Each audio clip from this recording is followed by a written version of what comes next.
আমি আজ আপনাদের একটা গল্প শোনাবো। একটা ছোট্ট গ্রাম, গ্রামের নাম ভাদুরিয়া, অঞ্চল শিমুলপুর, জেলা 24 পরগনা, রাজ্য পশ্চিমবঙ্গ, দেশ ভারতবর্ষ। গ্রামে 250 পরিবার, তার মধ্যে 60টা পরিবারের জমি 3 বিঘের কম। 90টা পরিবারের কোনো জমি নেই, তারা অন্যের জমিতে জন খাটে, কিনে 4 টাকা মজুরি পায়। আর একটা পরিবারে 5, 6, 10 জন বসত, 4 টাকা মজুরিতে চাল জোটে না, কম রুটি বানানো পোষায় না, চলে আটা গুলে নুন দিয়ে রান্না করলে কম আটা বেশিক্ষণ পেটে থাকে। কমে টাকা না জুটলে বুকটা রাখা, তাও না জুটলে উপোস। 4 টাকা রোজের কাজ রোজ চটে না, বছরে 100 দিন। মাঝখান তবু নরকুমের কল্যাণে কিছু কিছু গম, বড় ধান, সবজি হচ্ছে, তাই ফাল্গুন থেকে বৈশাখ হয়েছে কাজ করছে। কিন্তু ডিজেল নেবে না, সার নেবে না, সারের দাম দ্বিগুণ হয়ে গেল।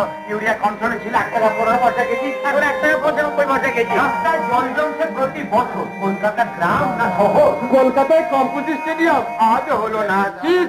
হুগলি নদীর দ্বিতীয় সেতু নিয়ে খালি তার বাহানা, কবে কাজ হবে? পাতালের কলকাতায় ভারতের প্রথম, কিন্তু হচ্ছে গল্পটা শেষ হয়নি। ইলেকট্রিসিটি নেই, কিন্তু তার আছে খুঁটি আছে আর 3 বছর। খুঁটি হেলে গেছে, তার খুলে এনে গেরস্ত কাপড় শুকোয়। যদি ইলেকট্রিসিটি আসে, যদি খালটা সংস্কার হয়, যদি আরো নলকূপ বসে, মাত্র 37 লক্ষ টাকা খরচ। তাহলে সোনা খুলে যাবে সারা শিমুলপুর অঞ্চলের 10,000 বিঘে জমিতে। দ্বিতীয় সেতু কবে হবে? স্টেডিয়াম কবে হবে? পাতাল রেল কবে হবে? শুনুন শুনুন, পুরোনো আমন্থা একটা আকাশের জলে দিকেতে 6 মণ, দিকেতে মাত্র 6 মণ। আর উচ্চ ফলনশীল গম, ধান, সবজি যদি জল পাওয়া যায়, একই জমিতে 4 গুণ ফসল যদি জল মেলে, মাত্র 37 লক্ষ টাকা। দ্বিতীয় সেতু মাত্র 500 কোটি টাকা। সিএম দিয়ে গর্ত খুঁড়ে মাত্র 700 কোটি টাকা। পাতাল রেল মাত্র 1000 কোটি টাকা, মাত্র 37 লক্ষ টাকা। শিমুলপুর অঞ্চল 37 লক্ষ।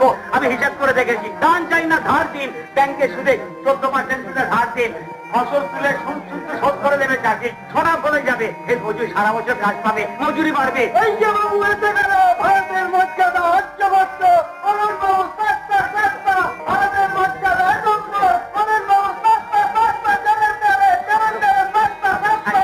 কলকাতা ডুবে যাচ্ছে, বাঁচাও বাঁচাও। 500 কোটি, 700 কোটি, 1000 কোটি।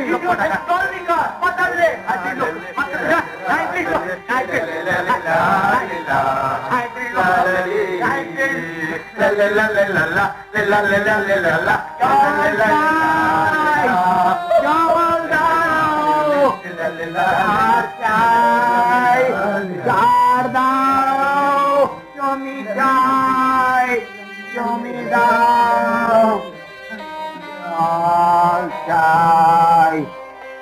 জল দাও।